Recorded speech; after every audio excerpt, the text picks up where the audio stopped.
Bienvenidos al episodio número 20 del podcast de Spaniard Performance, y el episodio de hoy ha sido muy especial para mí. Ha sido un episodio con Fernando Pareja Blanco, investigador, docente en la Universidad de Pablo Olavide en Sevilla.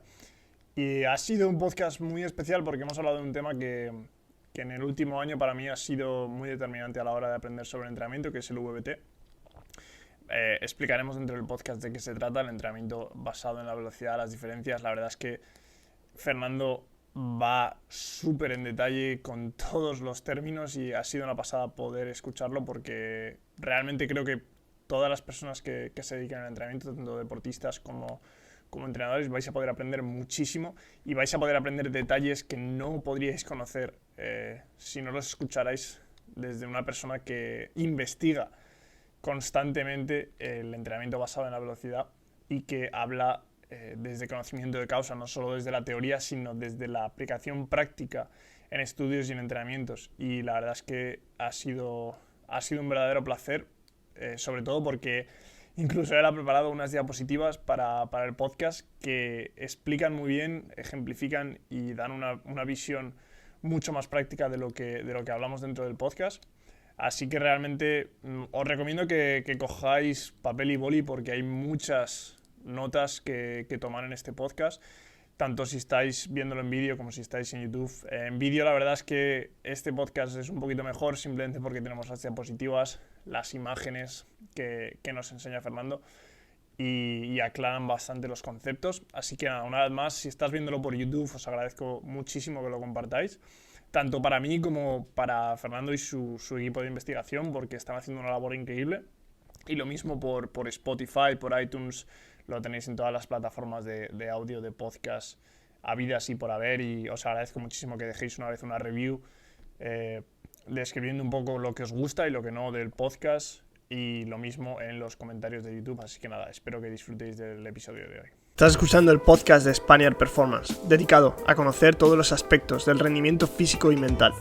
Soy Rodrigo Alvira, y si quieres llevar tus conocimientos y tu rendimiento a su máxima expresión, este es tu podcast. Bueno, bienvenido Fernando al podcast, muchas gracias por tu tiempo, y empezamos por dejando que te introduzcas un poco, nos cuentes un poco tu formación y tu experiencia.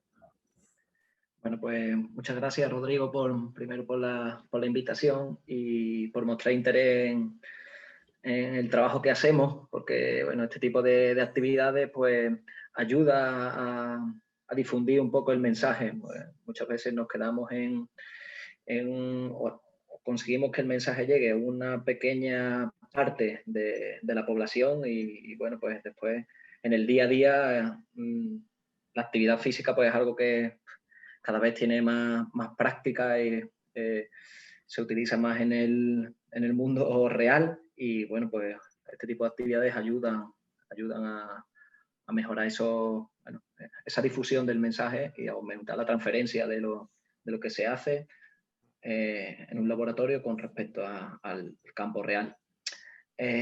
Bueno, con respecto a mí, pues yo hice la licenciatura en Ciencias de la Actividad Física y del Deporte en la Universidad Pablo de Olavide de Sevilla. Y bueno, pues ahí en primero de carrera conocí al profesor Juan José González Vadillo, y bueno, pues eso fue algo que marcó el rumbo de mi formación tanto académica como personal. Y bueno, pues fruto de ello, pues Juan José fue una persona pionera en lo que es investigación en el entrenamiento de fuerza, y específicamente lo que vamos a hablar de hoy, del entrenamiento de fuerza basado en velocidad. Y pues ahí pues empecé desde prácticamente primero en participar como sujetos en alguna de las tesis doctorales que se estaban haciendo en la universidad en esa época. Y después estuve de alumno interno con él, terminé la licenciatura. Hice el máster del Comité Olímpico Español, en el que él también era jefe de estudio, y después hice el máster de rendimiento físico y deportivo de aquí, de la Universidad Pablo de Olavide. Y bueno, después decidí iniciar también mi tesis doctoral, que bueno, pues que giró en torno al carácter del esfuerzo, y también pues en un intento de mejorar el control del carácter del esfuerzo a través del control de la velocidad de ejecución, de la velocidad de levantamiento. Y bueno, pues durante la tesis, pues hice una estancia internacional y 2 estancias nacionales. Las 2 nacionales, una fue en Pamplona, en el CEIM, en el Centro de Estudios de Investigación en Medicina Deportiva, con el profesor pues, Esteban Gorostiaga y Luis Sánchez Medina. Y también estuve en Las Palmas de Gran Canaria con el profesor José Antonio López Calvé. Y la estancia internacional estuve en Dinamarca, en Odense, en la SDU, en la Universidad del Sur de Dinamarca, donde me supervisó Per Agar, en castellano, Per Agar. En danés aún hoy todavía no soy capaz de pronunciarlo correctamente. Y bueno, pues tenía la necesidad de... tenía el sentimiento de que estaba aportando conocimiento en torno a una cuestión que era tener un mejor conocimiento de los efectos que producían diferentes caracteres del esfuerzo en el entrenamiento de fuerza, pero tenía también la necesidad de seguir formándome y pues por eso hice alguna estancia más fuera y eso también pues va marcando porque va mejorando tanto actitudes como aptitudes. Y estuve en Finlandia, en Jyväskylä, con el profesor Keijo Häkkinen, y también con un investigador postdoctoral que tenía allí y ahora ya es profesor, Simon Walker. Y bueno, y después recientemente también, desde un punto de vista más práctico, la última estancia que hice fue en Brasil con Irineu Turco en el NAR, en el Centro de Alto Rendimiento que tienen en Sao Paulo. Y bueno, actualmente trabajo como profesor a tiempo completo en la Universidad Pablo de Olavide. Imparto las asignaturas de teoría y práctica del entrenamiento deportivo y metodología y programación del entrenamiento deportivo. Y bueno, pues ya estoy comenzando a dirigir algunas tesis doctorales. Bueno, que actualmente toda la actividad científica que realizamos aquí en relación al entrenamiento de fuerza la hacemos en un edificio específico que tenemos para ello, que es el CIRF, el Centro de Investigación en Rendimiento Físico Deportivo. Y bueno, pues también agradecerle a mis doctorandos, Luis Rodiles, Peco, Pedro Jesús Cornejo, Juan Sánchez y José Antonio Maldonado, son principalmente las personas que están echando más horas ahí, pues agradecerle el trabajo que hacen en el día a día y ánimo que vamos adelante. Y bueno, eso es un poco lo que he hecho en mis últimos 10, 12 años de vida del ámbito profesional. Hay una cosa que me ha parecido muy interesante de lo que has comentado antes de empezar a hablar del VBT. Has hablado de estancias, que has hecho estancias para mejorar tus conocimientos y es una cosa que me gusta mucho escuchar porque siempre oímos de formaciones, etcétera, etcétera, pero aquí en Estados Unidos una cosa que se lleva mucho es ir a un sitio y estar un tiempo con una persona en la que ves cómo trabaja, en la que conoces sus métodos y para mí me parece la mejor manera de formarte. ¿Cuál es el proceso de esas estancias y por qué las realizaste? Bueno, pues de cada una ha tenido quizás un proceso diferente porque, bueno, pues al principio las primeras que fueron las estancias predoctorales, pues el que se puso en contacto con las personas responsables de mi formación durante ellas, pues fue el que fue mi director de tesis, Juan José González Vadillo, que contactó con los 3 supervisores que tuve en ese momento. Y allí, en esas estancias, pues prácticamente realicé parte de mi tesis doctoral. En una, pues hicimos estudios agudos donde describimos pues respuestas metabólicas ante diferentes tipos de esfuerzo, que fue en Pamplona. En Canarias, pues hicimos análisis de las biopsias musculares, porque Calvé participó en el proyecto que formaba parte de mi tesis e hizo las biopsias musculares y la tenía allí almacenada. Entonces, pues vimos, allí aprendí a hacer análisis de diferentes técnicas de laboratorio, pues de análisis de tipo de fibra por ATPasa, también pues aprendí a hacer análisis de tipo de fibra por cadena pesada de miosina, que es una electroforesis también, que es parecida a la que se usa en Western Blot, que también participé un poco y aprendí porque medimos alguna proteína. Y en Dinamarca, pues fruto de mi estancia en Dinamarca, pues allí también aprendí alguna técnica, entre ellos pues me inicié en la práctica en el análisis de células satélite y bueno, pues recientemente hemos hecho un análisis de esos parámetros también con parte de la muestra que tenía de mi tesis doctoral y bueno, espero que pronto podamos ver los resultados. Ha sido una colaboración entre la Pablo de Olavide, la Universidad de Las Palmas de Gran Canaria y la Universidad del Sur de Dinamarca. Eso con respecto a las estancias predoctorales.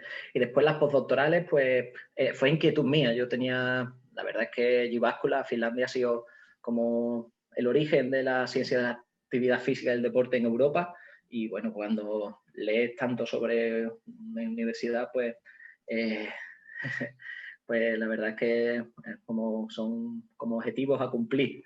Y bueno, pues me inscribí en un congreso que ellos organizan. Estuve en 2015 y allí pude conocer a los profesores que imparten docencia allí y me presenté un poco, le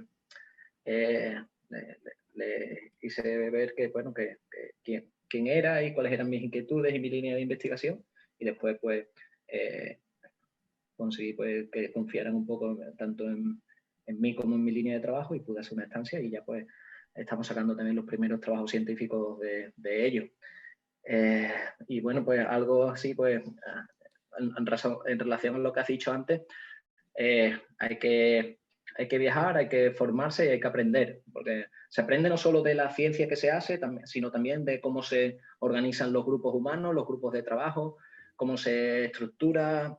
En eso he aprendido muchísimo. Aquí, pues, yo era bastante desorganizado y creo que sí, aunque se intenta mejorar, pues tenemos mucho que aprender de otras culturas, que para cualquier paso pues se analizan los pros, los contras, se hace una secuenciación y una temporalización de los pasos a dar y de los objetivos a conseguir. Y eso es algo que he aprendido también durante las estancias. Y la última, pues en el NAR, pues ya fruto de la investigación que iba haciendo, y bueno, pues Irineo hizo también la tesis doctoral aquí en la Pablo de Olavide y teníamos contactos y él me invitó y estuve allí y también pues de esa estancia pues la hicimos un poco más enfocada a la mejora del entrenamiento con sprint resistidos y bueno, pues ya tenemos también 3-4 colaboraciones publicadas. Entonces cada una de ellas ha tenido su origen y su proceso diferente, también porque se encontraban dentro de etapas dentro de mi formación diferentes. Sí. Es que para mí me parece la mejor manera de formarse, cada uno en lo suyo, pero el ir a conocer a otros profesionales que tienen mucha más experiencia que tú y mucho más conocimiento es una barbaridad. Vamos a empezar con el tema del podcast. Si puedes explicarnos un poco de lo que vamos a hablar hoy. Vamos a estar hablando del VBT, el entrenamiento de fuerza basado en la velocidad, que estábamos hablando antes, que se puede confundir en algunos términos con otro tipo de entrenamiento. ¿Podrías explicarnos un poco de qué se trata? Sí, eso pues yo creo que es algo que es un paso que es necesario y te lo agradezco que comencemos por ahí porque realmente no es ninguna metodología de entrenamiento nueva. No tenemos por qué cambiar algo que ya estábamos haciendo. Lo que aporta el entrenamiento de fuerza basado en la velocidad es un mayor control y un mejor conocimiento, un conocimiento más preciso de la carga que realmente se está aplicando. Pero eso no implica que tengamos que entrenar de manera diferente. Nosotros podemos seguir entrenando los ejercicios que veníamos haciendo, con las cargas, con las intensidades, con los tiempos de recuperación, con los volúmenes que necesitemos, que el deporte requiere, que nuestro deportista necesite. Lo que aporta es, como venía diciendo, un mayor control tanto de la carga que aplicamos como de los efectos que esta misma produce. Entonces, ¿por qué esto? Porque muchas veces, pues, como también has comentado, pues se identifica, ¿no? Entrenamiento de fuerza basado en velocidad es como entrenamiento para la mejora de la potencia o para la mejora. Bueno, pues en algunos casos será ese el objetivo y en otros casos, pues para otros deportistas será la mejora de ese parámetro o de otro que tenga relación con este ante unas cargas determinadas o ante otras. Y eso viene determinado por las necesidades del deporte. Entonces, porque tengamos un símil, el control de la velocidad en el entrenamiento de fuerza viene a ser algo parecido a lo que supone entrenar con un pulsómetro en el entrenamiento de resistencia. Es decir, alguien que usa el entrenamiento del control de la potencia con potenciómetros en el ciclismo. alguien que usa esas herramientas no tiene por qué entrenar de manera diferente. Simplemente, pues, lo que realiza su entrenamiento, pero sí que tiene un mejor control del entrenamiento que realmente está realizando. Y eso, evidentemente, puede ayudar a una mejora en el proceso de entrenamiento, rendimiento, porque podré establecer mejor relaciones causa-efecto entre el efecto que ha producido un determinado entrenamiento y cuál es la causa real, cuál ha sido el verdadero estímulo que ha provocado esas adaptaciones. Por eso, bueno, pues también destacar que por el hecho de que yo use un encoder o use un instrumento que me permita registrar la velocidad, eso no significa necesariamente que mi entrenamiento sea correcto. Yo puedo utilizar un entrenamiento de fuerza midiendo la velocidad y mi entrenamiento, el estímulo que provoque, sea nefasto para mis deportistas. Y al contrario, también puede ser algo positivo. Entonces, por el hecho de que yo utilice un encoder, no quiere decir que mi entrenamiento sea ni mejor ni peor que otro. Lo único que me dice es que estoy intentando medir una variable y después también entra, para diferenciar en que el entrenamiento sea mejor o peor, pues entraría tanto la información que me dé como la interpretación de esa información, la toma de esas decisiones, porque tú puedes tener mucha información, pero después tienes que saber qué hacer con esa información. Entonces, lo que hagas con esa información que te dé esa tecnología, eso es lo que te diferenciará o diferenciará tu entrenamiento de un entrenamiento más eficaz o, lo más importante también, más eficiente con respecto a otros. ¿Por qué digo esto? Porque, bueno, pues antes de entrenar de esta forma ya se realizaba entrenamiento de fuerza con éxito y bueno, pues por el hecho de no utilizar un encoder no quiere decir que estemos entrenando ni bien ni mal, simplemente pues que sí que tiene una limitación y es que desconocemos la carga que realmente estamos aplicando. Y eso es, si lo utilizamos, pues es una ventaja, pero claro, después hay que saber también que lo más importante, que para eso nos formamos, es qué hacer con esa información. Y eso no es algo sencillo. Sí, para mí se acaba viendo como abrir un poquito más los ojos, quizá el tener más datos y luego, como dices tú, saber qué hacer con esos datos, porque realmente sí, podríamos tener esos datos, pero si no sabemos qué hacer con ellos, realmente nos da igual. Pero de hecho, Rodrigo, mira, si es algo que también me gusta clarificar con mis alumnos también en las primeras clases, si me permite, voy a mostrar una diapositiva en el que, bueno, ya que es algo que estaba bastante en auge, pues lo que ocurre en muchas ocasiones, cuando surge algo y es llamativo, pues quizás nos queremos montar todos al carro pronto, pero de manera superficial y nos lleva a utilizar o a realizar interpretaciones erróneas. Y bueno, pues una de las primeras enunciados que les suelo decir a mis alumnos es que el entrenamiento no son nombres, el entrenamiento deben ser números, porque facilitan la comunicación.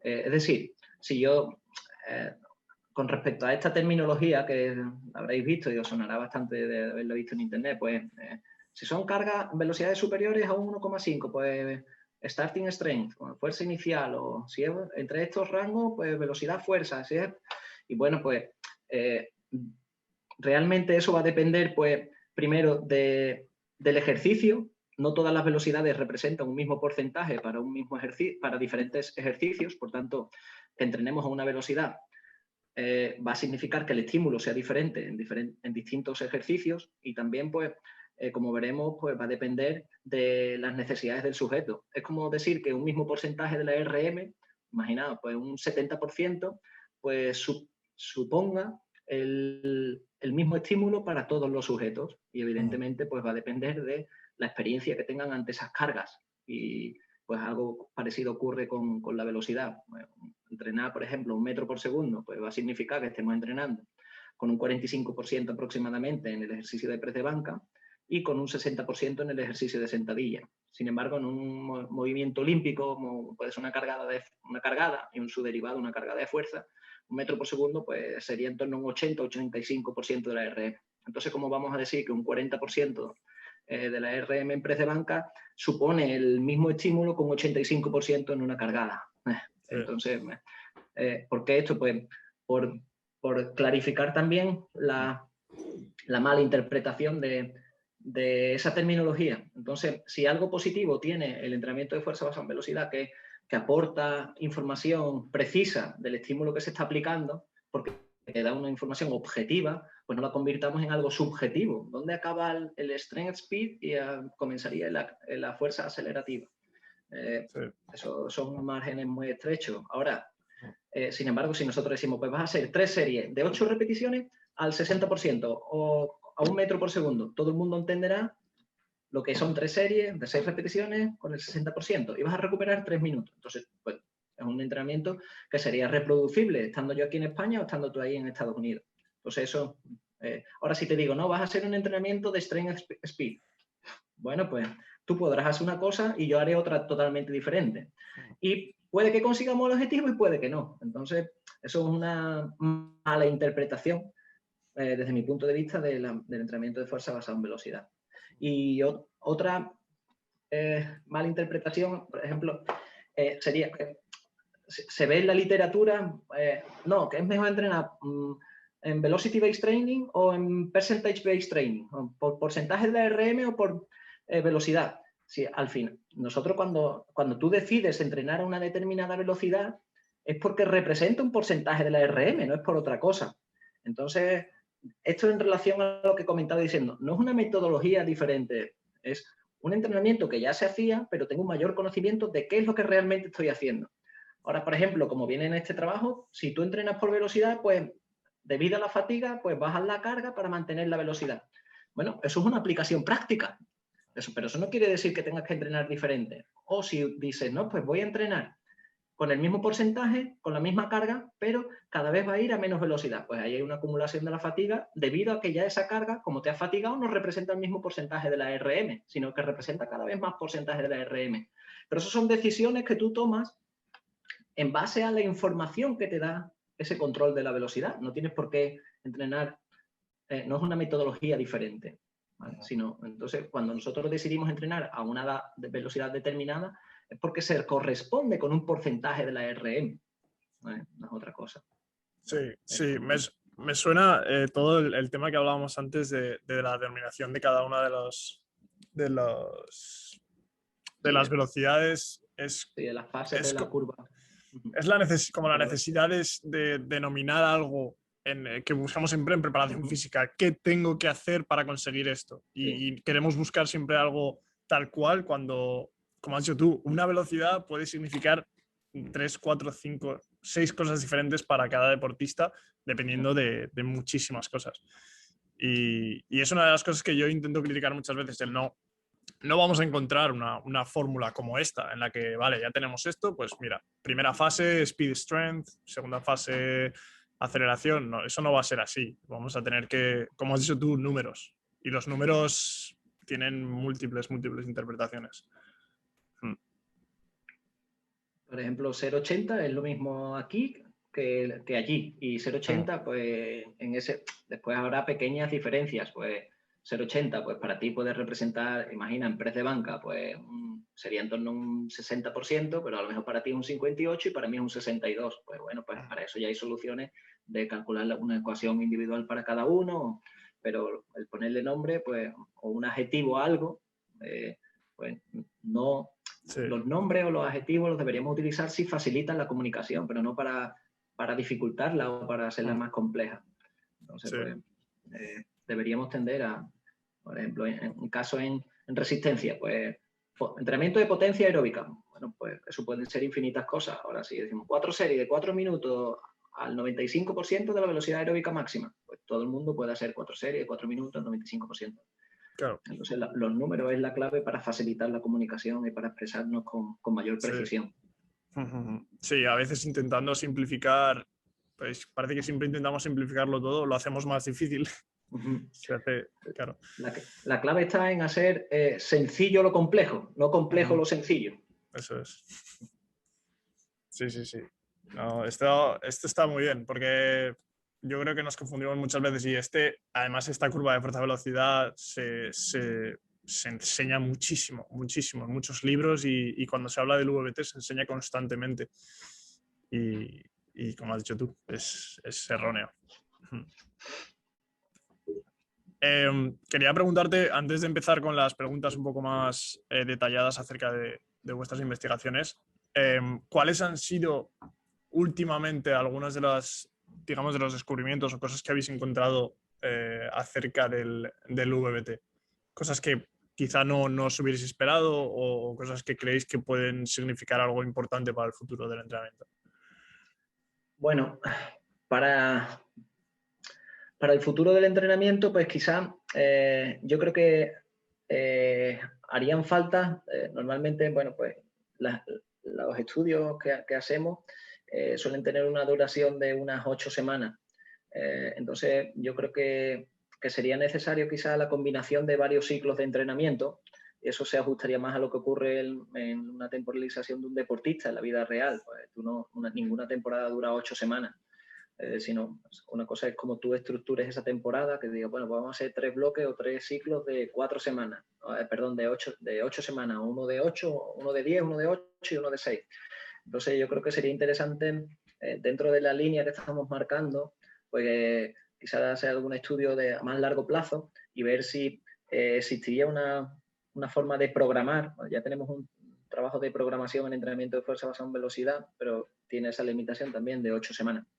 Entonces la duda sería, o yo creo que una futura línea de investigación interesante sería combinar, si tiene sentido, pues hacer entrenamientos con menos intensidad y más volumen al inicio de esa temporada y subiendo la intensidad, bajando el volumen, y una programación más clásica de subir la intensidad y disminuir el volumen, o compararlo igualando intensidad y volumen al final de esa temporada, pero haciendo un entrenamiento por bloques. Entonces tendríamos misma intensidad, mismo volumen, y comparando pues cada bloque con un objetivo específico de, bueno, pues este objetivo, después este objetivo, después este objetivo, buscando como unas variaciones mayores en la carga. Yo creo que eso puede ser algo interesante a analizar en un futuro.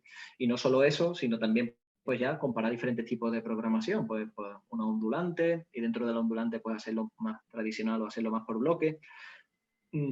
O quizás también incluso una invertida, como algunas programaciones invertidas que se utilizan en algún que otro deporte.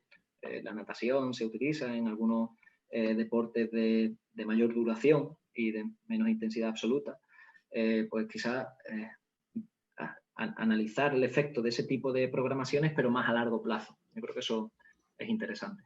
Y todavía no tenemos disponibilidad de datos para asegurar si, bueno, pues si eso mantenido en el tiempo, pues tendría mejores efectos. Porque, por ejemplo, ahora a corto plazo, pues un 20 es mejor que un 40, pero ¿y si en algunos momentos se debería utilizar un 40 para que después se combine con un 20 o con un 10? Eso sería más positivo que si no se hace y se entrena de otra forma. Pues eso yo creo que en el futuro debemos tender hacia esa línea. O sea, claro, yo me doy cuenta que hasta ahora ha sido un poco más orientado a ver cada una de, por ejemplo, los porcentajes de pérdida de velocidad, cuáles por su cuenta son los que van a dar X mejores resultados para el objetivo que busquemos. Y ahora habrá que ver, como has dicho tú, combinaciones que podrían resultar mejores. Claro, eso, pero vamos, eso es una cuestión del diseño de la ciencia, porque para hacer un buen diseño, pues tienes que aislar en la mayor medida la variable independiente, la variable objeto de estudio. Si mezclamos diferentes variables, pues al final las diferencias en los efectos producidos, pues no se podrían atribuir si es a una variable, a otra, o probablemente a la interacción entre ambas. Entonces, pues es una cuestión de los pasos a dar dentro del incremento en el conocimiento científico. Sí. Uno de los estudios que he visto que habéis publicado hace poco es acerca de la diferenciación entre las ecuaciones utilizadas con deportistas masculinos y deportistas femeninas. ¿Qué habéis encontrado ahí? Bueno, ese estudio pues surge de una de las estancias de las que hemos hablado. Estoy buscando porque había preparado alguna también, por si salía este tema, pues alguna diapositiva. Surge de una de las estancias, de la estancia en concreto hice en Finlandia. O sea, es una colaboración con el profesor Häkkinen y Simon Walker, Y bueno, pues aquí tenéis una relación carga-velocidad clásica en el ejercicio de press de banca. Y bueno, pues aquí comparamos la evolución. Bueno, aquí podemos ver cómo a medida que incrementa la carga, pues disminuye la velocidad. Y bueno, pues se evaluaron en el ejercicio de press banca y de sentadilla 25 hombres y 25 mujeres hasta la 1 RM y se calculó la ecuación general de ellos y también la individual. Aquí tenemos representada la ecuación general. Entonces vemos como la R cuadrado era próxima a los estudios ya previos, porque bueno, pues esto es un tema que ya el primer trabajo se publicó en el año 2010 por González Vadillo y Sánchez Medina en la revista internacional Journal of Sport Medicine. Y a raíz de eso, pues hay bastantes trabajos analizando esta relación carga-velocidad en diferentes ejercicios. Y bueno, previo a este trabajo había 2 trabajos más analizando hombres con mujeres. Uno de ellos, pues, lo realizó Balsalobre Fernández y otro, pues, el grupo de Granada, dirigido por García Ramos, comparando hombres con mujeres. Y la novedad de este trabajo, pues, es que mete 2 ejercicios básicos en entrenamiento de fuerza, que es sentadilla y press de banca. Y lo que observamos, pues, que esa relación carga-velocidad se cumple tanto en hombres como en mujeres, con errores en la estimación de la velocidad bastante bajos, en torno a 5 y 8 centésimas de metro por segundo, pero esa relación no es igual en hombres y en mujeres.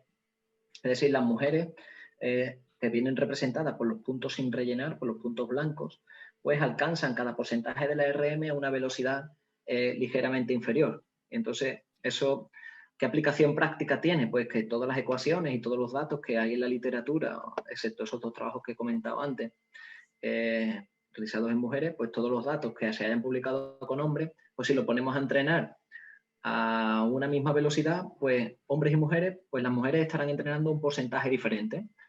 Es decir, si nos ponemos a entrenar a una misma velocidad, pues las mujeres estarán entrenando un porcentaje menor que los hombres.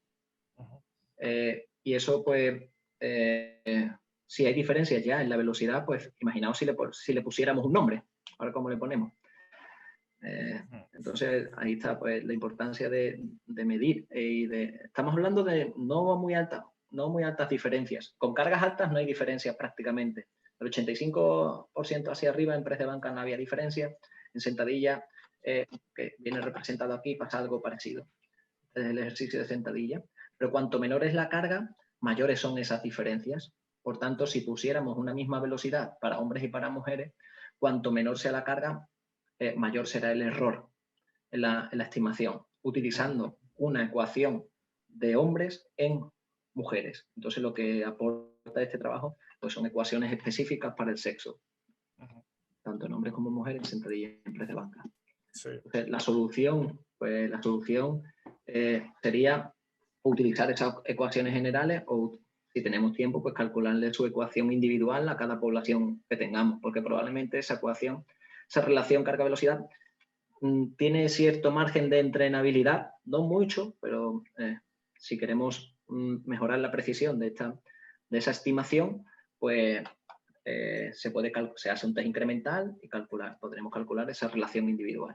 Eso hay varios trabajos, entre ellos el grupo de Granada, pues, ha investigado bastante sobre ello, pero también ya en el trabajo original, en el año 2010, se reportan que las ecuaciones individuales, pues las R cuadrado eran en torno a 0,996, con un coeficiente de variación del 0,3%. Eso te dice, pues, que, bueno, pues que la muestra era bastante homogénea, pero que cuando se hace de manera individual te permite una estimación más precisa, con menor error, que es comparándolo con la ecuación general, que ya, bueno, pues estamos viendo que el error era en torno a unas 5 o 6 centésimas de metro por segundo, y aquí, pues, te permite errores incluso menores. Porque nos hagamos una idea, cada 5% de la RM, pues más o menos son 7 o 8 centésimas de metro por segundo. Entonces, si el error en la estimación es de 5 metros por segundo, estaríamos hablando de errores inferiores al 5% de la RM, ¿vale? Porque hagamos una transferencia de lo que sería la velocidad al porcentaje de la RM. Sí, sí, sí. Esta es una de las pocas diferencias que realmente, porque esto es una cosa que habéis encontrado hace nada, hace muy poco, ¿cierto? Sí, el trabajo se publicó en el año 2020. También Bueno, también hay algunos trabajos ya, me consta que hay algunos grupos en España haciendo ese tipo de análisis de la relación carga-velocidad en personas mayores. Y también las personas mayores alcanzan cada porcentaje de la RM a menor velocidad. Eso tiene también cierta lógica porque, bueno, pues por el deterioro del sistema nervioso y también pues se va perdiendo funcionalidad y va incrementando el déficit de fuerza a medida que va aumentando la edad, a medida que envejecemos. Entonces, Esto pues... Sí, sería perdón. útil sobre todo a la hora de, supongo, de estimaciones del 1RM y de la aplicación de la fatiga dentro del entrenamiento. Sí, bueno, tiene bastantes utilidades. La gran ventaja o la gran aplicación práctica es... se utiliza mucho para predecir la RM con los errores que ello tiene, pero tiene múltiples ventajas. Imagina que tú le has calculado, por hablar de una de las principales, imagina que has calculado la relación individual carga-velocidad, por ejemplo, en press de banca, y el 60% pues sale, como hemos dicho antes, pues 0,80. Entonces, pues hoy, por lo que sea, pues vienes más cansado porque no has descansado bien o algo, y la carga absoluta, los kilos que habías desplazado el día antes, 0,80, hoy pues no lo estás desplazando a 0,80, lo estás desplazando, empiezas a calentar, te estoy midiendo, entonces normalmente nosotros repetimos las cargas absolutas en el calentamiento. Es decir, imagínate que tu RM fuesen, por ejemplo, que tu 60% fuesen 60 kilos. Entonces vas a calientas con la barra con 20 kilos, después vas a 40, después a 50, después a 60. Entonces tenemos registradas las velocidades de las cargas de calentamiento del día antes. Entonces ya desde el calentamiento estamos comparando y comprobando si vienes mejor, si vienes igual o si vienes peor. Entonces, si vienes peor porque estés fatigado, porque no te estés adaptando bien a las cargas, ya desde el calentamiento, normalmente esperamos a la última del calentamiento, a la carga previa a la principal en el entreno, pues ya decidimos si o mantenemos la carga o bajamos la carga un poco, si vienes peor. Si vienes igual, pues podemos mantener el estímulo. Si vienes mejor, tenemos dos opciones: o mantienes el estímulo y lo desplazas a más velocidad, lo que significa que estás aplicando más fuerza ante cada carga, o subimos la carga para mantener la velocidad y mantener el porcentaje de la RM. ¿Cuál es la mejor estrategia? Pues a día de hoy no soy capaz de decirte cuál sería, ¿no? Probablemente me equivocaría si dijese una u otra, y es algo que quizás haya que investigar en un futuro. Vale. Sí, eso sí.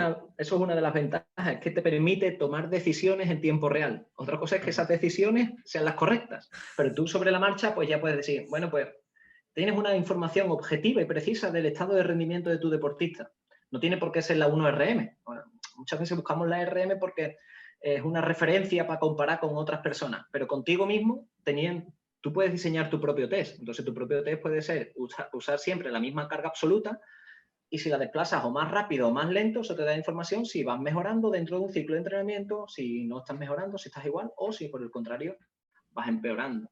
Y eso es vital, porque te ahorraría mucho tiempo de entrenamiento. Normalmente, en la forma clásica de entrenar, tú desconoces el efecto del entrenamiento hasta que no vuelvas a medir a las 6, a las 8, a las 10 semanas. Entonces, ahí, ¿qué es lo que ocurre? Que en el mejor de los casos, si has mejorado, pues el problema es que no sabes realmente con qué cargas son con las que has entrenado.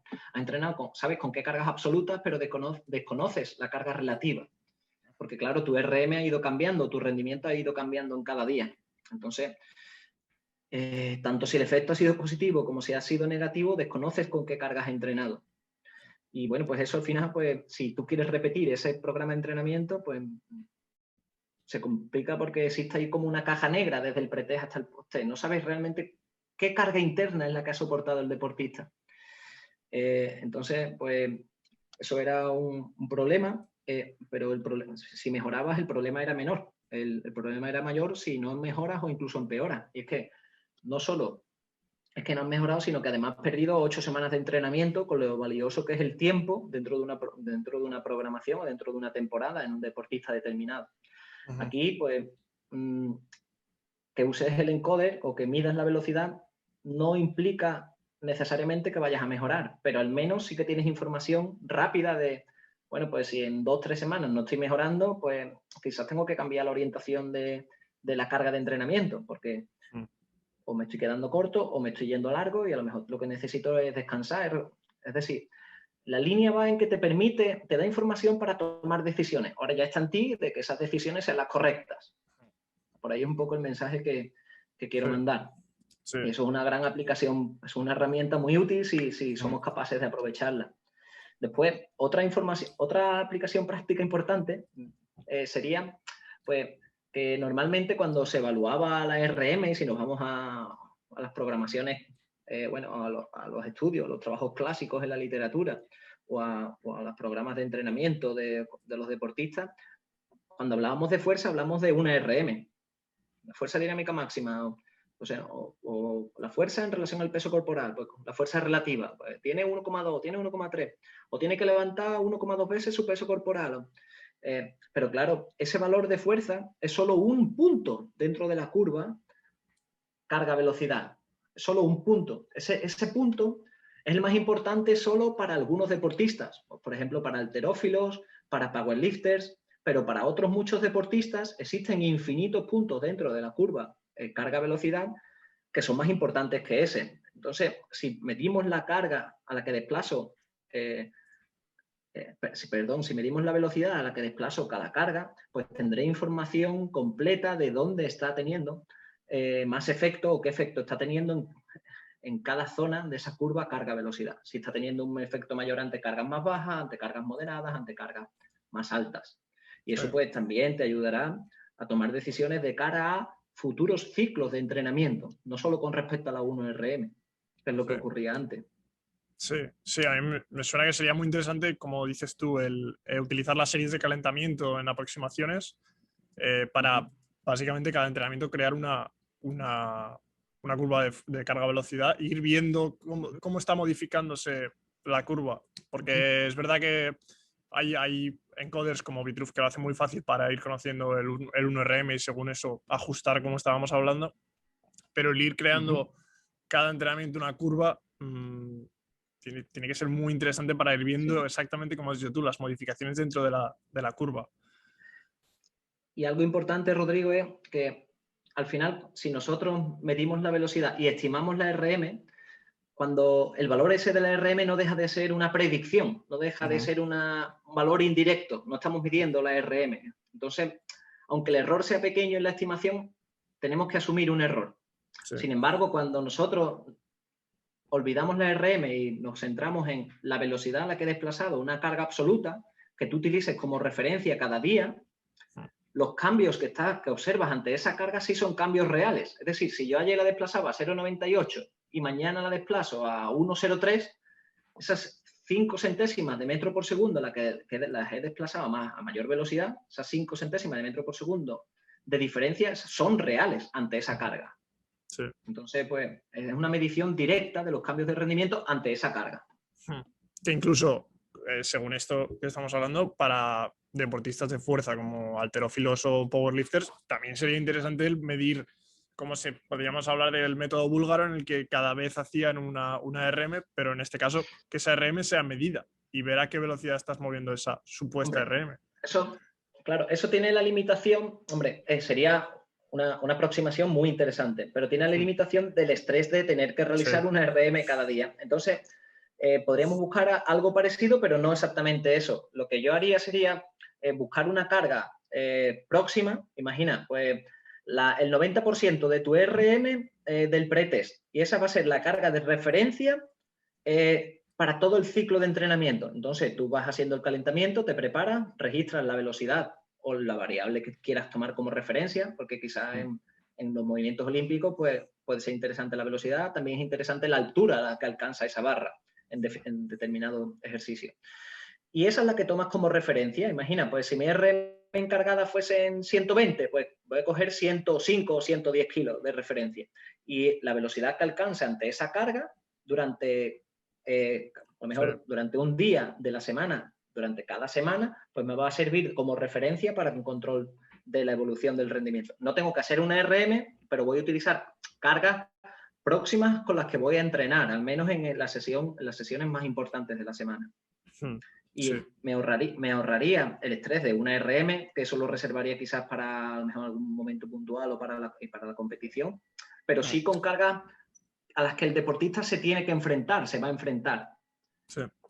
y tienes Sí, una sí. información real de cómo va Sí. cambiando su rendimiento y cómo de preparado está ante esa carga. Otra de las dudas que me surge, porque cuando nosotros tratamos con un deportista que trabaja en velocidad, cambios de ritmo, etcétera, etcétera, nuestro objetivo es mejorar su velocidad eh, eh, con su peso corporal, es decir, en pista, en movimientos reales. ¿Crees que hay alguna parte dentro de la curva de carga-velocidad que nos vaya a indicar más si está habiendo esa mejora dentro de esos movimientos?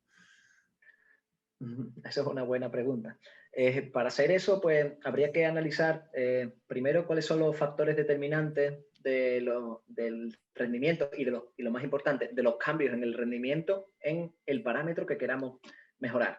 Si estamos hablando de la capacidad de aceleración o de la capacidad de cambio de dirección, pues tendríamos que buscar variables que guarden una alta relación, que estén altamente asociadas con el rendimiento en esos parámetros. Y lo más importante, no las relaciones directas, sino las relaciones entre los cambios. ¿Qué quiero decir con eso? Que cuando hagamos un programa de entrenamiento, tú imaginas que tienes un grupo de deportistas y cada uno ha tenido un porcentaje de cambio determinado. Pero además no solo le mides eso, sino también haces otras pruebas y ves qué cambio ha tenido en cada una de las pruebas. Pues bien, lo que tratarías de buscar es qué variables son las que guardan más relación entre las ganancias en el rendimiento específico que a ti te interesa con las variables que más han cambiado en otras pruebas que no sean de rendimiento específico. Entonces, si existe una parte de la curva carga-velocidad, pues no te lo sabría decir. Porque el principal, yo creo que va a depender también de las características del deportista. No es lo mismo, imagina, pues un jugador de rugby y dentro de un jugador de rugby, un delantero con un 3/4. O un central que pese 130 kilos y un 3/4 que pese 80 kilos. Pues y las necesidades del desplazamiento de uno y de otro van a ser diferentes. Uno va a tener que placar, hacer poco desplazamiento, placar, ir al suelo, valores muy altos de fuerza, próximos a su fuerza dinámica máxima. Estaríamos hablando del central, evidentemente. Por el contrario, pues un 3/4 pues como tiene más espacio, ataca más al espacio, pues hace sprint de 20, 30 metros, alcanza mayores valores de velocidad. Entonces quizás le interesaría pues mejorar en una zona de la curva carga-velocidad de más velocidad y cargas menores. Aunque, bueno, pues para eso también habría que hacer un análisis de su relación carga-velocidad, pero en el sprint, en el propio sprint. Sí. Es algo complejo, Rodrigo. Claro. Sí, yo la idea que saco, a ver, básicamente es eso. Cuando estoy mejorando fuerza, mido carga-velocidad y veo cómo está mejorando mi fuerza y luego testeo mi sprint, testeo mi salto vertical y veo si está habiendo mejoras también y comparo ambas al final. Entonces, si tienes un grupo de 30 a 40 personas y haces un análisis de relación y los que más mejoran en una variable también son los que más mejoran en otra, pues probablemente la mejora de una sea parcialmente responsable de la mejora en otra. Entonces tendrás que enfocar tu entrenamiento tanto la mejora del rendimiento específico como a la mejora de las otras variables que ayudan a mejorar ese rendimiento específico. Sí. Pero que es complejo porque va a depender de cada deporte, dentro de cada deporte, de cada posición. Después, claro, dentro de cada posición, pues cada deportista explota más unas virtudes u otras. O sea, también entra la individualización, claro. Sí. Al final yo lo veo como separarlo. Hablábamos cuando hicimos el podcast de la sentadilla, hablábamos de hacemos fuerza, hacemos sprint, medimos ambas, vemos cómo se están relacionando y cómo estamos mejorando en total. Una de las preguntas, y esta pregunta viene de mis compañeros de Vitruv, que están bastante interesados acerca de la investigación y el uso de que podemos explicar un poco la diferencia entre cada una de ellas, pero la diferencia entre la velocidad media y la velocidad media propulsiva y cómo la utilizáis vosotros en la literatura, porque sí que es verdad que en algunos estudios en Estados Unidos, por ejemplo, se utiliza más la velocidad media y vosotros utilizáis más la velocidad media propulsiva, como vemos en los gráficos. Sí. Bueno, también agradezco la pregunta porque es algo fruto de controversia y bueno, yo siempre que hay controversia entiendo que se debería enfocar con desde un prisma de la crítica constructiva, que a todos nos haga reflexionar e intentar ver cuál es la mejor solución, ver la opinión de algunos autores, ver la opinión de otros y al final pues hacer la tuya propia en base a a tu conocimiento tanto científico como empírico. Entonces, pues, para intentar resolver esa pregunta, deberíamos comenzar quizás pues por definir un poco qué es la fase propulsiva, porque quizás hay algunos oyentes que no lo tengan del todo claro. Aquí tenemos, esto está sacado de un paper del año 2010, publicado por Sánchez Medina como primer autor. Entonces, esto es una repetición en el ejercicio de press de banca ante una carga de 20 kilos, ¿vale? Entonces, esto es solo la fase concéntrica dentro de ese ejercicio. Aquí tendría la barra en el pecho con la velocidad inicial 0. Aquí va subiendo la barra, va incrementando la velocidad. Aquí llega el momento de la máxima velocidad, no el momento en el que esté más arriba, sino el momento de la máxima velocidad, con los codos casi extendidos, pero todavía no están extendidos completamente. Y a partir de aquí, pues la velocidad comienza a disminuir, pero la barra sigue yendo hacia arriba, la velocidad sigue siendo positiva, hasta que termina con los codos extendidos. Y se para, porque la velocidad vuelve a ser 0. Entonces, en este punto en el que la velocidad es 0 es cuando ya ha terminado la repetición, la fase concéntrica de esa repetición. Entonces, es importante clarificar este término. Dentro de esta repetición de la fase concéntrica, pues podríamos diferenciar una fase propulsiva y una fase de frenado.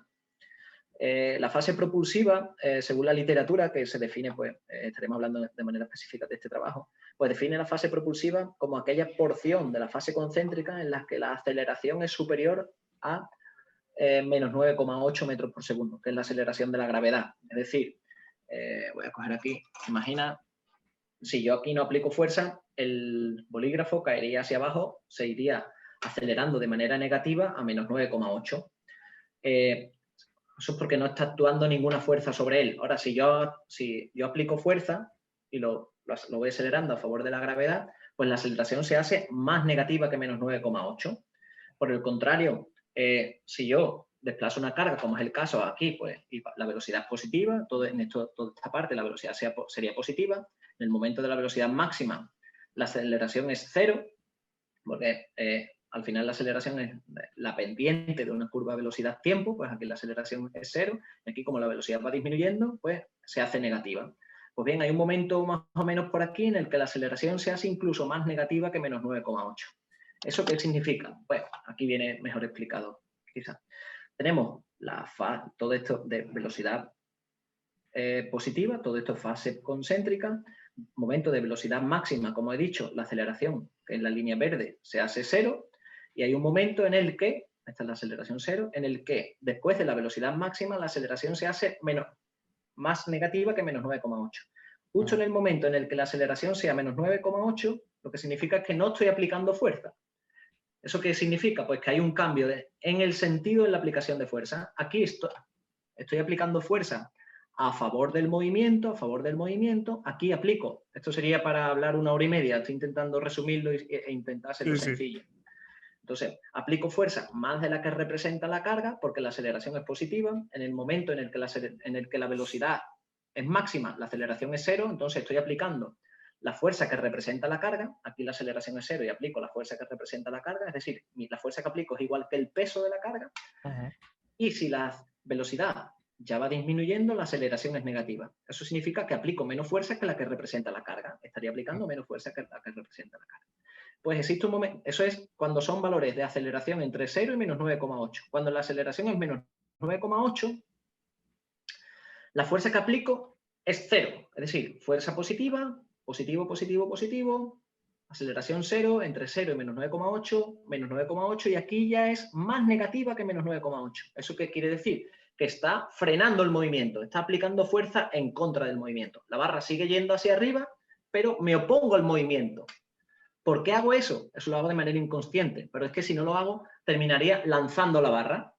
Entonces, no sería un press banca tradicional. Cuando yo desplazo la máxima velocidad, pues necesito frenarlo, porque si no, lanzaría. Entonces, aplico mucha fuerza, y llega un momento en el que comienzo a aplicar fuerza en contra, ¿vale? Entonces, ¿qué es lo que ocurre? Que los valores de velocidad media concéntrica incluirían todos estos valores, ¿vale? Todos estos valores. Desde el comienzo hasta que termine esa repetición de esa fase concéntrica. Sin embargo, los valores propulsivos, cuando hacemos referencia a la velocidad media propulsiva, está incluyendo desde que comienza hasta que la aceleración se hace menos 9,8. Está eliminando esta fase de frenado. ¿Por qué? Porque el deportista no es que no pueda aplicar fuerza, sino que es que tiene que frenar la barra porque si no la lanzaría. Es una necesidad, ¿vale? Entonces, aquí había preparado también esta diapositiva de valores de fuerza positivo durante fase propulsivo. Cuando la aceleración se haga igual a G, a menos 9,8, significa que la fuerza es 0. Si la aceleración es menor que menos 9,8, aplico fuerza en contra. Entonces, todos estos valores serían velocidad media propulsiva, todos estos valores velocidad media concéntrica. Entonces, ¿qué ocurre? Pues que esa fase de frenado es mayor cuanto menor es la carga. ¿Por qué? Porque cuanto menor es la carga, pues mayor es la velocidad. Entonces, tengo más necesidad de frenar. ¿Me explico? Sí. Entonces, ¿qué ocurre? Pues aquí he preparado un caso real de... yo creo que, volviendo a por qué prefieren ciertas nacionalidades o ciertas personas una u otra, pues se puede deber a diferentes motivos. Uno, que no tengan realmente claro cuál es el concepto de una y otra, por eso quería primero aclarar la definición y a qué nos hacemos referencia cuando se habla de una y otra. Segundo, porque el dispositivo que se utilice te dé posibilidad o no de medir ese parámetro, que existen muchos en el mercado que no, entonces eso es una limitación de cara a usar la velocidad media propulsiva. Pero si tengo la posibilidad, aquí tenemos un claro ejemplo de qué es lo que ocurre. Aquí esto es un pretest y un post del mismo sujeto en uno de los estudios que hemos hecho. Entonces, esto es un test incremental, pues con 40 kilos, con 37, perdón, con 42, con 57, con 72, a medida que va incrementando la carga, pues va disminuyendo la velocidad. Esto es un test real. Esto es una curva carga-velocidad real.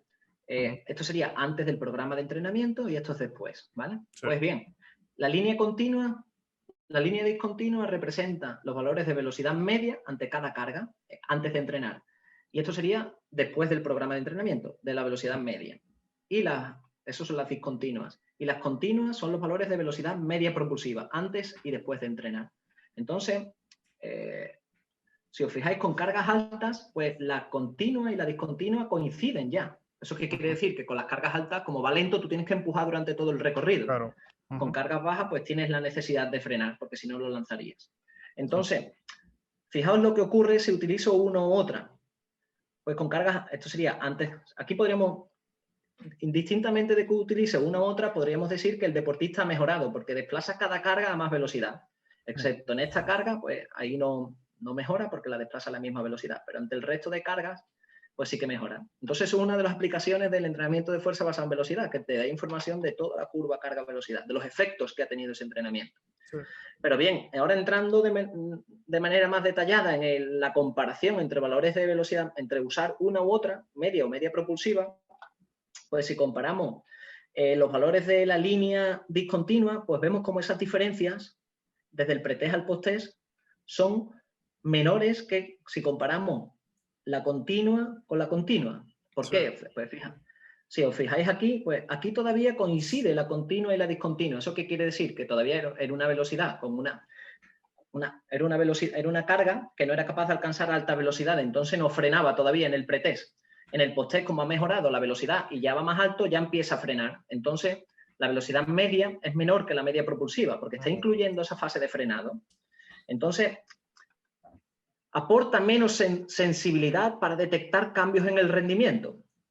¿Qué quiero decir con eso? Que si tú haces un test para analizar qué efectos ha tenido una determinada carga sobre una determinada zona de la curva carga-velocidad, pues cuanto más precisa sea la herramienta o la variable que utilice, pues más información puede que te dé.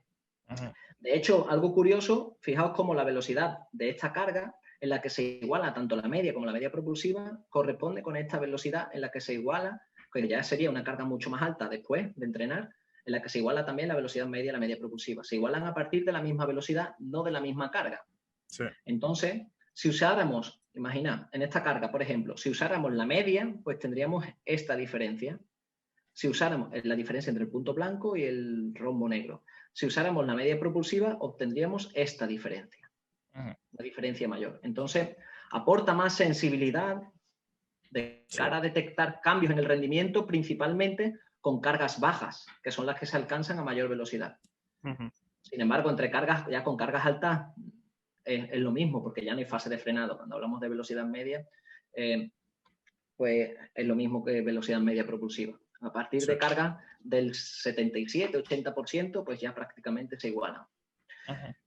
Entonces, sí que existen ciertos trabajos, por poner un pro y un contra, que han reportado mayor estabilidad, mayor fiabilidad de la velocidad media comparado con la velocidad media propulsiva.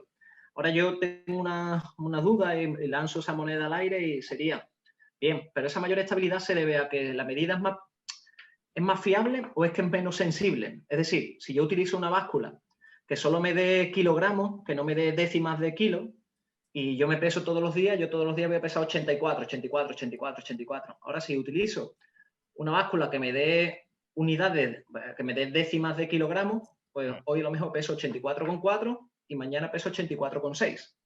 Entonces, realmente no es que una sea más estable que otra o más fiable que otra, sino que es menos precisa para detectar cambios en el rendimiento. Entonces, pues creo que hacen falta más estudios que comprueben, que analicen y que comparen esos dos parámetros en diferentes condiciones y, bueno, pues ayuden a mejorar el conocimiento en torno a estas dos variables.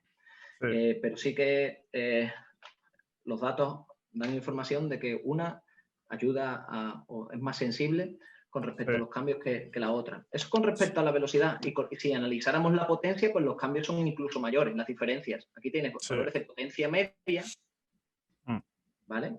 Que esa diferencia, pues aquí tienes la diferencia. Y cuando incluimos potencia media propulsiva, esas diferencias son mayores. Sí, sí, sí. Entonces, pues es una variable más sensible de cara a detectar cambios en el rendimiento. Sí, eso, claro, yo lo intento extrapolar a, digamos, al sentido común de una persona que tiene algo de formación respecto a física o a entrenamiento. Y si te guías un poco por el sentido común, dices, yo quiero datos a partir de cuando el deportista está, digamos, realizando un esfuerzo activamente. No es real esa zona en la que tú dices de deceleración de la carga. Digamos que no nos interesa tener esa, queremos quitarlo, es como ruido. Es claro, es una necesidad, dentro del ejercicio, que si tú no frenas, pues entonces lanzas la barra. Sí. Entonces, la alternativa es que si yo no puedo medir la velocidad media propulsiva, pues entonces en lugar de hacer con cargas bajas el ejercicio a la máxima velocidad, pero sin lanzarlo, pues entonces quizás sería mejor lanzarlo y compararlo con las diferencias entre cargas bajas lanzándolo. Pero entonces, en lugar de coger la velocidad media, deberíamos coger la velocidad pico, la velocidad máxima. Sí. Porque, claro, la altura que alcance un artefacto cuando yo lo lanzo depende de la velocidad de despegue. Sí. Y esa velocidad máxima está altamente relacionada con la velocidad de despegue. Entonces, pues, si yo no tuviese herramientas para medir la velocidad media propulsiva, pues usaría esa alternativa. Sí, sí, sí, sí. Vale. A ver, sí, no hay, claro, no hay una respuesta de esta es mejor, pero si tuviéramos que decir, velocidad media propulsiva es mejor. Gana. La siguiente pregunta es la más interesante para mí, sobre todo a la hora de programación del entrenamiento, tanto para mí como para mis deportistas. Y tenemos un montón de evidencia a la hora de qué pérdida de velocidad, y es un tema que realmente no hemos tratado aquí, pero que podríamos tratar también y podríamos pegarnos un montón de tiempo acerca de la pérdida de velocidad intraserie. Pero la duda que a mí más me surge, ya que creo que no hay tanta evidencia, es respecto a la velocidad y los parámetros que nos puede dar el entrenamiento basado en la velocidad. ¿Tenemos algo de evidencia o algunos valores que nos puedan indicar cuándo sería un buen momento de parar el ejercicio? No un buen momento de parar el ejercicio, sino qué parámetros podemos fijarnos para cuándo parar un ejercicio en total. Es decir, la pérdida de velocidad entre series, Sí, entiendo. más o menos. Pues bueno, eso también es una buena pregunta. Y de hecho, pues tenemos algunos datos agudos en un diseño que hicimos de un trabajo comparando diferentes tiempos de recuperación. El enfoque del trabajo fue como ¿qué tiempo de recuperación sería el necesario para permitir mantener la velocidad? ¿Vale? Porque aquí el criterio, igual que dentro de la serie, usamos la pérdida de velocidad dentro de la serie para un poco para cuantificar el carácter del esfuerzo, el grado de esfuerzo generado durante la serie. A lo que hacen mención es qué ocurriría entre series, ¿vale? Si tenemos algún parámetro para decir, hey, ya me estoy colando de fatiga haciendo volumen de entrenamiento, haciendo repeticiones tanto dentro de la serie como haciendo más series, no voy a hacer más series. Pues bien, una buena referencia podría ser la velocidad de la primera repetición. ¿Eso qué quiere decir? Que si yo estoy desplazando inicialmente, de hecho aquí teníamos una diapositiva que nos puede servir porque nos localicemos, ¿vale? Si la velocidad de la primera serie es 0,63 y haciendo las repeticiones por serie que estoy haciendo y el tiempo de recuperación que estoy aplicando, sigo manteniendo esa velocidad en las sucesivas series, pues significa que el deportista está recuperando bien de una serie a otra, que el tiempo de recuperación es suficiente para el trabajo que ha realizado en la serie anterior. Por el contrario, sí, cuando tengo que hacer la siguiente serie va disminuyendo la velocidad de esa primera repetición, eso sí que puede ser un buen criterio para que te esté indicando de que con ese tiempo de recuperación no es suficiente para recuperar del esfuerzo anteriormente realizado. Entonces tienes dos opciones. Una, o incrementas el tiempo de recuperación entre series. Dos, haces menos trabajo en esta serie. Eso podría ser buen criterio y son dos variables que deberíamos tener en cuenta. Normalmente, si el tiempo de recuperación son unos 3 minutos y estás perdiendo velocidad de una serie a otra, pues probablemente es que estés entrenando más de la cuenta dentro de esa serie. Y entonces, pues desde un punto de vista mecánico, no estás aplicando la misma fuerza o las mismas condiciones, no estás aplicando la fuerza en las mismas condiciones en las siguientes series con respecto a la serie que habías realizado en ausencia de fatiga. Entonces, pues, bueno, ¿qué nivel de fatiga sería el máximo tolerable? Pues igual, pues eso primero yo creo que será altamente individual y, bueno, pues quizá habría que hacer algún diseño sobre, bueno, pues vamos a hacer series en las que se mantenga estable la velocidad, el otro pues vamos a hacer tantas series hasta que la velocidad de la primera repetición pues disminuya un 10%, estaremos hablando ahí de 6 centésimas de metro por segundo. Eso pues, como veis, pues no es que cambiemos la forma, no es que usemos ejercicios diferentes, sino que te da información y en base a esa información pues puedes tomar decisiones. Y bueno, pues la ciencia, pues, ¿qué hacemos? Pues intenta ir resolviendo cuestiones. Y ya hemos dicho, pues, 3 o 4 posibles diseños de estudio. Y bueno, pues se necesita pues tiempo, instaurar bien la metodología, que cada vez pueda usarlo más gente y de manera, bueno, pues de manera que se utilice bien el método con medidas que sean estables, que sean fiables, uno de los primeros pasos también debería ser pues una estandarización del método de, bueno, pues ahí pues la línea del profesor Jesús Pallaré, que fue invitado en uno de tus podcasts anteriores, pues bastante interesante, pues comparando pues con rebote, sin rebote, con más rango de movimiento, con menos. Eso ayuda a la estandarización de las condiciones de tanto de test como de entrenamiento. Y yo creo que esos son de los primeros pasos que debemos dar para que sean repetibles y comparables los resultados de unos laboratorios y de unos centros de entrenamiento con otros. Sí. Respecto a esto, la verdad es que a mí, porque claro, siempre que hablamos de buscar un volumen, porque claro, yo tengo muy claro qué porcentaje de pérdida de velocidad más o menos quiero presentar a mis deportistas o con los que quiero trabajar, depende de en qué momento estamos. Pero cuando se trata de un volumen total, teniendo en cuenta que no solo es el ejercicio de sentadilla que estoy haciendo, tengo accesorios, tengo partido, tengo trabajo de velocidad y tal, es algo que siempre busco y me planteo, en el sentido de que, vale, pues vamos a estar haciendo con esta pérdida de velocidad, pero quizás soy capaz de mantener ese levantamiento a 0,65 durante 8 series, pero la quinta serie solo puedo hacer 2 repes a esa velocidad, la sexta solo puedo hacer una y las siguientes ya bajan un montón, ¿sabes? Entonces... Normalmente la velocidad va cayendo normalmente, si la situación de la que realiza el ejercicio está controlada y son deportistas que estén familiarizados con desplazar la carga a la máxima velocidad, que es uno de los requisitos para poder utilizar, que tenga sentido utilizar esta metodología. Aunque también si ejecutas lento la puedes utilizar como control, pues por comparar pues, el tiempo bajo tensión. También da información de tiempo bajo tensión, Sí. pues, algún diseño hemos hecho y algún trabajo hemos publicado sobre ello. Pero bueno, con respecto a la mayor parte de los entrenamientos, la mayoría, gran inmensa mayoría de los entrenamientos, pues se debería desplazar la carga a la máxima velocidad. Entonces lo que ocurre normalmente es algo parecido a esto. Es que la primera repetición es la más rápida y a medida que vas realizando repeticiones, pues va disminuyendo la velocidad. Entonces, no es que tú mantengas la velocidad sobre 1, 2, 3 repeticiones, sino que la primera pues es la más rápida y la segunda ya la haces un poquito más lenta y cada vez más lento y va disminuyendo la fatiga. Entonces, si eso es una creencia mía, ¿eh? Si la velocidad de la primera repetición de la serie ya la estás haciendo considerablemente más lenta que en las series anteriores, ya te estás colando en el volumen de entrenamiento. Vale. Pero eso es una consideración mía.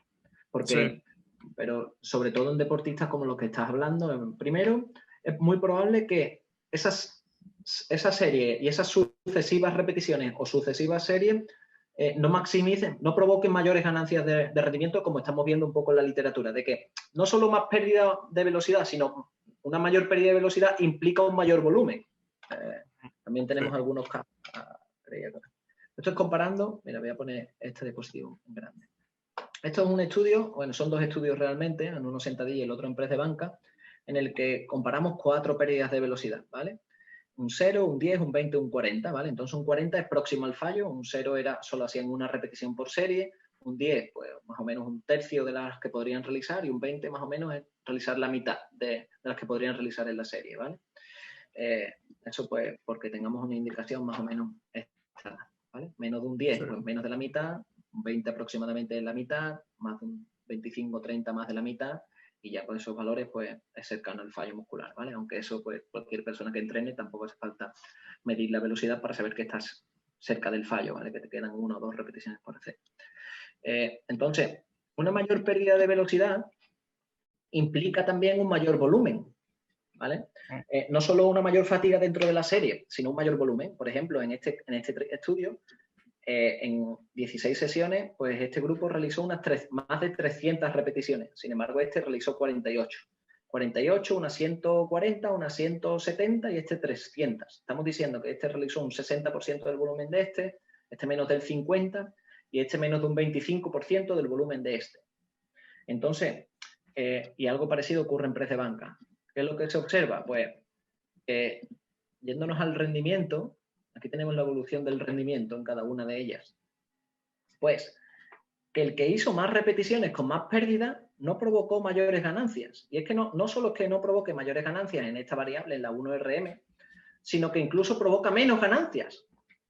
Entonces, no necesariamente por hacer más volumen voy a obtener mayores ganancias, aunque lo separe en series diferentes. Es decir, si yo lo separo en series diferentes y ya en esas series en las que lo estoy separando está disminuyendo la velocidad con respecto a las series anteriores, probablemente esté provocando más fatiga de la que, podríamos decir, de la fatiga óptima, del nivel de fatiga óptimo, entendiendo fatiga óptima como el entrenamiento más eficiente, aquel que me provoque mayores ganancias con una menor fatiga.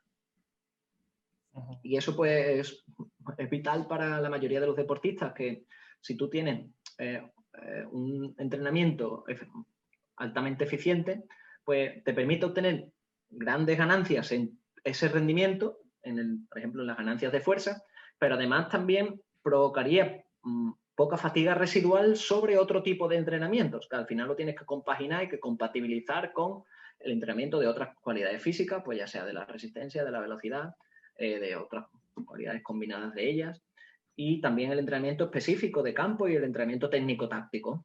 Entonces, pues también no debemos perder de vista que el entrenamiento de fuerza es un complemento para la mayoría de los deportistas. Entonces, debería tener unas características tales que la fatiga que provoque sobre el entrenamiento específico sea mínima, sea la menor posible. Entonces, ante 2 entrenamientos que provoquen las mismas ganancias, pues siempre escogería el que me provoque menos fatiga. Y ya, pues, ni hablar si además de menos fatiga, pues provoca más ganancias, como es lo que estamos viendo aquí. Sí. Sí. Mira, si te parece, yo creo que va al hilo de tu comentario, pues aquí tenemos el efecto que tienen diferentes pérdidas de velocidad. Esto está sacado de una combinación de 2 artículos de Rodríguez Rosell, fue un compañero mío durante la tesis doctoral, y de otro trabajo publicado por mí. Los dos pues, fueron dirigidos por nuestro director de tesis, que fue González Vadillo. Y bueno, aquí tenemos el efecto de diferentes pérdidas de velocidad, de un 10, de un 20, de un 30, de un 45 y de un 40%, perdón. 10, 20, 30 y 40% de pérdida de velocidad en el ejercicio de sentadilla. Sobre la RM, y aquí tenemos que en torno a un 10-20% son las pérdidas de velocidad que provocan mayores ganancias. Ante la velocidad ante cargas pesadas, ¿qué entendemos por cargas pesadas? Pues aquí cogimos el corte de cargas superiores al 60%. ¿Qué ocurre en esa zona de la curva carga-velocidad? Pues pérdidas del 20, 10, 20, 30% son las que provocan mayores ganancias. Sobre el salto vertical, también en hilo algunas de las preguntas que me has hecho anteriormente. Sí. Pues pérdidas de velocidad del 10-20% son las que provocan mayores ganancias, ya un 30% provoca ganancias pero menos y un 40% menos. Ante cargas ligeras, pues un 10, un 20% nuevamente. Ante toda la curva carga-velocidad, pues un 10, 20, 30, un 40 ya nuevamente es excesivo. Y sobre el sprint, pues menor pérdida de velocidad provoca mayores ganancias, más y más pérdidas, menos ganancias, incluso deterioros en el rendimiento. Entonces esto pues responde también un poco a la pregunta de qué pérdida de velocidad se debería utilizar para mejorar o ante qué cargas se debería entrenar para mejorar en determinadas zonas de esa curva carga-velocidad. Y bueno, pero repito, no solo esto nos daría información de la eficacia, pero también habría que tener en cuenta la eficiencia. Es decir, que ya no solo las mismas ganancias, sino es que hay que tener en cuenta que estos estaban haciendo 300 repeticiones. Sí, sí, sí. Son muchas repeticiones. Y ya no solo 300 repeticiones, sino la fatiga que soportaban en cada sesión de entrenamiento. Ahora cuando tú ves a esas personas y le dices, es que además de hacer 300 repeticiones de todos los días, unas agujetas y unas molestias terribles después de cada sesión de entrenamiento, que sepas que eres el que menos ha mejorado.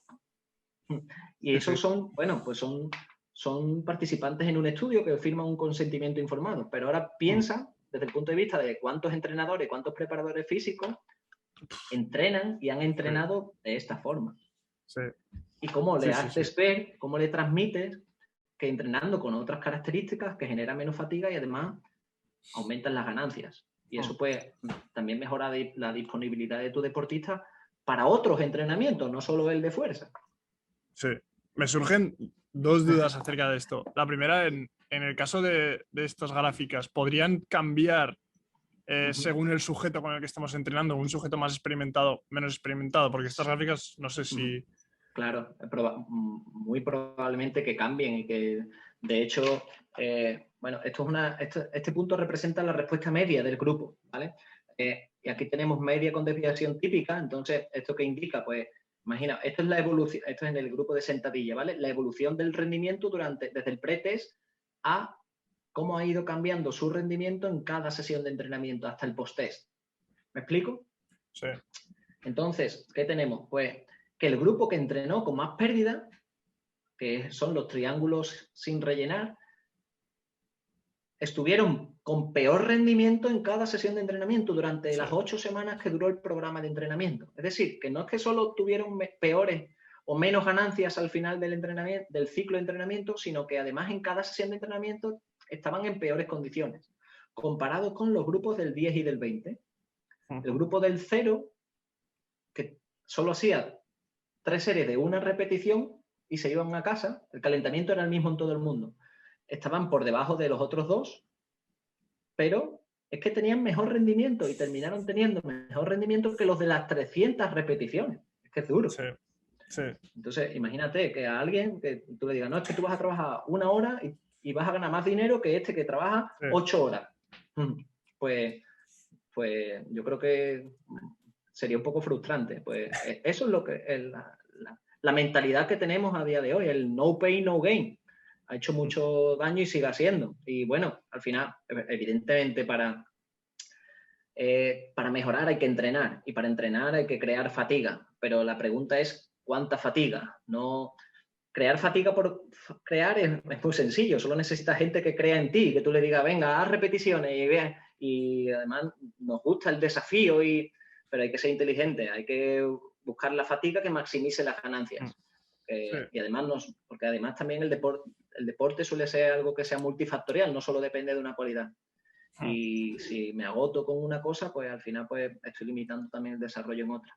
Con respecto a la pregunta, que era muy buena pregunta, de si cambiaría, pues mira, aquí tenemos se evaluó también la hipertrofia con diferentes valores de pérdida de velocidad, ¿vale? En el vasto lateral y en el pectoral, ¿vale?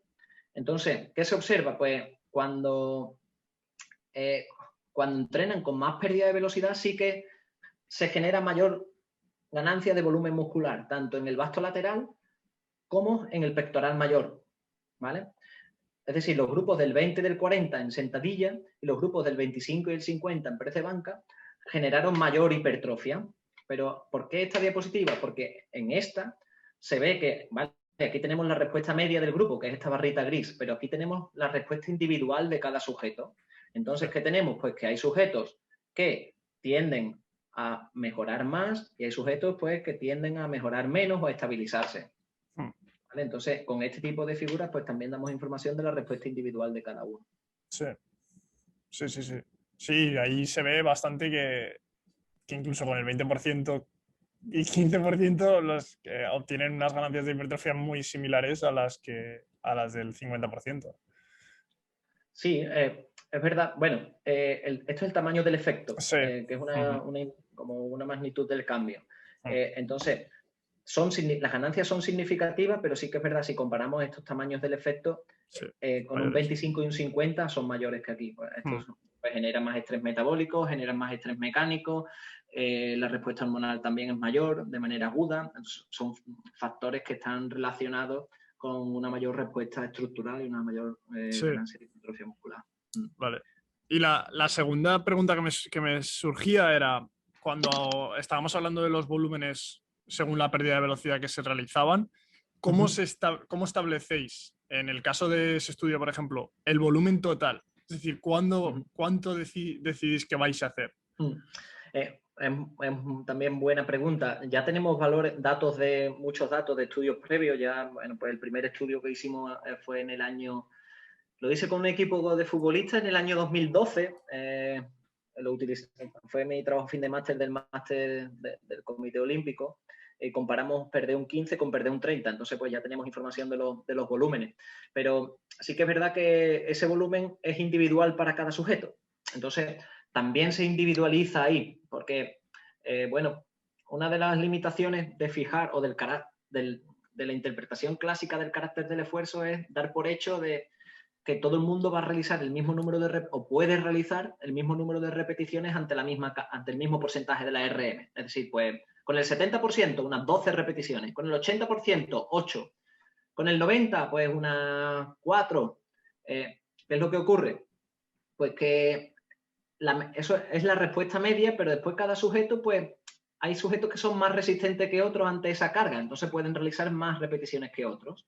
De hecho, hay un trabajo clásico de 2014 de Richens en Biology of Sport que compara pues diferentes poblaciones. Entonces, poblaciones más orientadas a la resistencia son capaces de realizar más repeticiones con cada porcentaje de la RM comparado con otra población.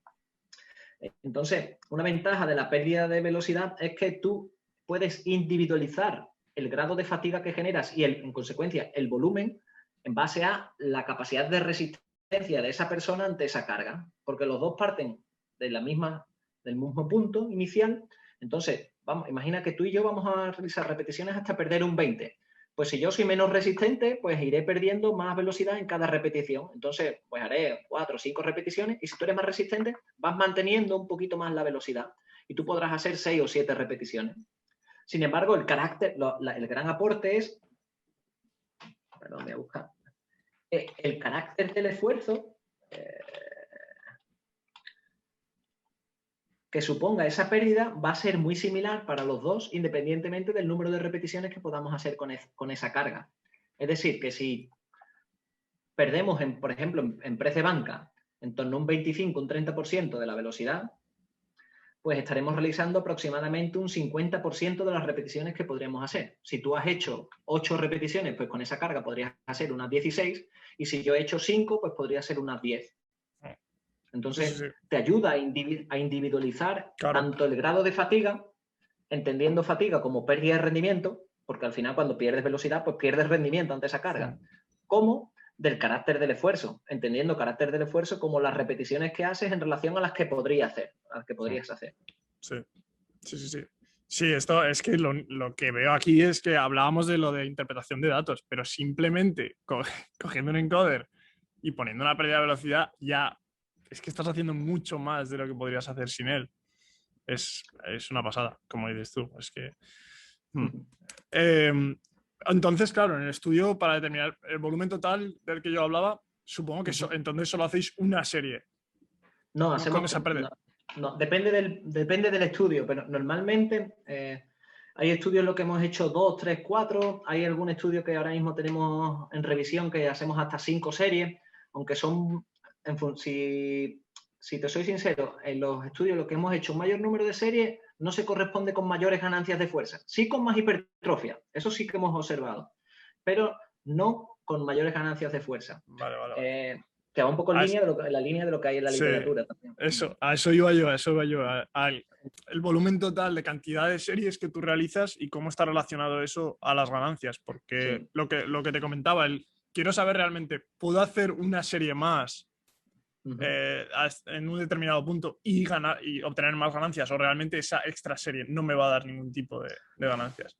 Pues muy probablemente sobre ganancias de fuerza, no, aunque repito que sería interesante hacer algún estudio. De eso hay un buen trabajo creo recordar que era de Izquierdo, de Mikel Izquierdo, como primer autor o como autor senior, o si no era Izquierdo, era Izquierdo Gabarren, en el que comparaba entrenar hasta el fallo, entrenar la mitad con un carácter de esfuerzo medio, pero haciendo las mismas series, y otro grupo que hacía entrenando carácter del esfuerzo medio, pero haciendo el doble de series. Y la solución era entrenar con un carácter del esfuerzo medio. Ya por el hecho de duplicar el número de series no aumentaba las ganancias. De hecho, no sé cómo va a salir la jugada, pero me la voy a jugar.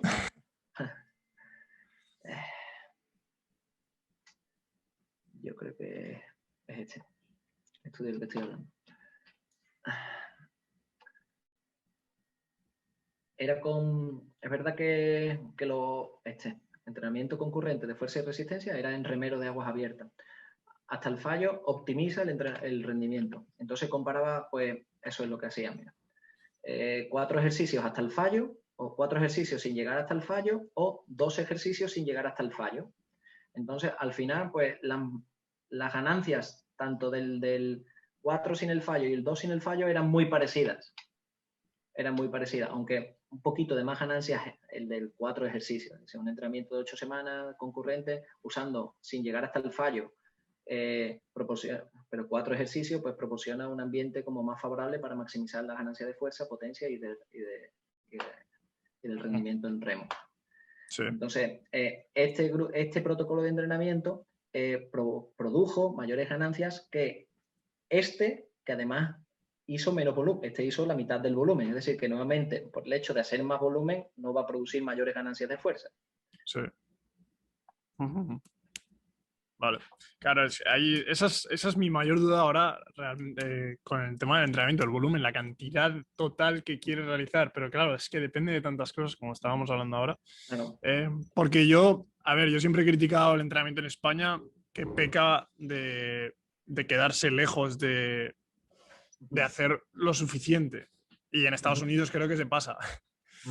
Entonces, esta es la clave, encontrar pues eso, yo me imagino una UI invertida y realmente encontrar el volumen en el que podemos maximizar todo esto. Pero está claro que al final, coste-beneficio. A veces encontrar esa perfección igual no va a ser no va a marcar la diferencia tanto. Bueno, yo creo que como profesionales y científicos también de la actividad física y del deporte debemos encaminarnos a buscar eso, qué grado de fatiga es el óptimo. Y como bien dices, pues aquí, y bueno, como el deporte rey en España, pues ya sabe que es el fútbol. Yo digo que mucho que en todos los deportes o en casi todos los deportes se entrena por exceso, menos en el fútbol que se entrena por defecto. Es decir, que se entrena poco y bueno, ahora pues parece que existe la tendencia a entrenar por... El objetivo es que esté disponible para el domingo. Vamos a hacer entrenamientos de prevención y se confunde eso con no entrenar. Se confunde eso con no entrenar o entrenar con estímulos que no son válidos, porque al final se siguen lesionando lo mismo o más. Así que algo estaremos haciendo mal. Y en otros deportes pues se entrena más de lo que se debe. Aquí en España doy fe de ello, si son entrenar, no por la frecuencia de entrenamiento, sino por la frecuencia con la que se alcanza más volumen del tolerable dentro de esa sesión de entrenamiento. Es decir, que se programe hacer un entrenamiento y no se pueda realizar y eso se haga pues 2 o 3 veces por semana en determinados periodos de la temporada. Y eso es muy duro. Sí. Eso siempre ha sido un poco mi punto. Yo creo que esta es la clave, porque hablamos de intensidad muchas veces, que es muy importante, pero creo que el volumen es lo que determina cuánto de esa intensidad tienes que realizar para obtener lo que quieres obtener. Estoy muy de acuerdo contigo. Yo creo que la intensidad, es verdad que la modificación de la intensidad pues, es clave y es fundamental en el entrenamiento, pero un exceso de intensidad pues, puede crear más o menos fatiga, pero un exceso de volumen mata, porque si tú subes la intensidad pero bajas el volumen, pues al final estás adaptando la carga, pero incluso eso, con menos volumen existen trabajos en el que más intensidad y menos volumen, al contrario de lo que podríamos pensar, crea menos fatiga de manera aguda que menos intensidad y más volumen. Es decir, si yo comparo, por ejemplo, una RM con 12 RM, una serie, pues esa serie de 12 RM me va a crear más fatiga a nivel de estrés mecánico, de estrés metabólico, de estrés hormonal, que esa RM. Ese sería como poner un caso de 2 ejemplos un poco extremos. Entonces, la intensidad es necesaria, el control de la intensidad y un exceso del volumen puede ser muy perjudicial. Perfecto. La última pregunta, que era una de las preguntas que me habían hecho en Instagram, es el uso de el VBT en los entrenamientos, en los ejercicios accesorios, tras haber realizado, imagínate, una sentadilla, un press de banca, en el resto de ejercicios. ¿Y cuál es tu opinión sobre esto? Bueno, pues como hemos dicho, pues uno de los grandes aportes del entrenamiento de fuerza basado en velocidad, pues es un mejor control o un control más riguroso de la carga que se aplica durante el entrenamiento. Entonces, pues siempre que se respete los 2 requisitos necesarios de la medida, que son pues fiabilidad y validez, dentro de la aplicación de este enfoque en el ejercicio que se pretenda utilizar, pues perfectamente válido. Ahora bien, si voy a utilizar un instrumento para hacer algo para lo cual no está diseñado, es decir, no cumple con la validez, pues estoy perdiendo el tiempo y estaré obteniendo información errónea. Entonces, siempre habrá que tener en cuenta las características tanto del ejercicio que pretendo realizar como del instrumento que voy a utilizar, si realmente está diseñado para ello, porque si no, no cumple con el requisito de validez y si no es válido, pues ya no merece la pena que se mida la fiabilidad, que sería el siguiente paso, que una vez que sea válido, pues que creemos unas condiciones estandarizadas para que la medida sea repetible, para que la medida sea estable, aunque la medida, si la medida tiene mucha variabilidad, pues entonces los cambios que necesito para estar seguro de que esos cambios sean reales, ese efecto de ese entrenamiento sea real, sea verdadero, o esa carga se ajuste con la que había programado, pues estaré perdiendo mucha información. Y después, por otro lado, pues también hay que poner en una balanza, no nos podemos volver locos ni nosotros ni a los deportistas con intentar medirlo todo. Hay que decir, bueno, si el nivel de fatiga, son ejercicios complementarios, son ejercicios accesorios, entonces son ejercicios, si son complementarios no voy a crear mucha fatiga porque no son tan importantes, necesitaré unos niveles mínimos y mantener esos niveles, o sea, mejorar dentro de unos márgenes, pero tampoco necesito crear unos niveles de fatiga superiores a los que utilizo como ejercicios principales. Entonces, las cargas que utilice no van a ser tan bajas y bueno, si yo digo que estoy entrenando con un 40 y realmente es un 42 o es un 37, pues tampoco es tan problemático como si es un ejercicio en el que, bueno, pues que estoy entrenando con el 80 y yo digo que es el 80 y realmente pues sea el 87, pues eso sí que realmente sería más problemático porque las diferencias serían mayores tanto a nivel porcentual como a nivel físico, desde el punto de vista mecánico, como también fisiológico, las diferencias en el estrés. Ahora decir, bueno, pues voy a hacer 2 series de 8 repeticiones con esta carga, es el 40 y hoy es el 38, bueno, pues tampoco es... Sí, ahora sí, si puedes y tienes posibilidades, recursos humanos y materiales y cumplen los requisitos de la medida, pues adelante. Sí, sí. Sobre todo, no utilices VBT para isométricos. Eso es una de las preguntas que alguien me había hecho una pregunta parecida y dije, ostras, no creo que te dé muchos valores. Pero bueno, ya estaría. La verdad es que ha sido una pasada. Hemos estado un buen rato. O sea que muchísimas gracias, de verdad. Gracias a ti. Quizás me he extendido en alguna más de lo que quería. Nada, me ha encantado a mí. Bueno, gracias a ti, Rodrigo, por el rato.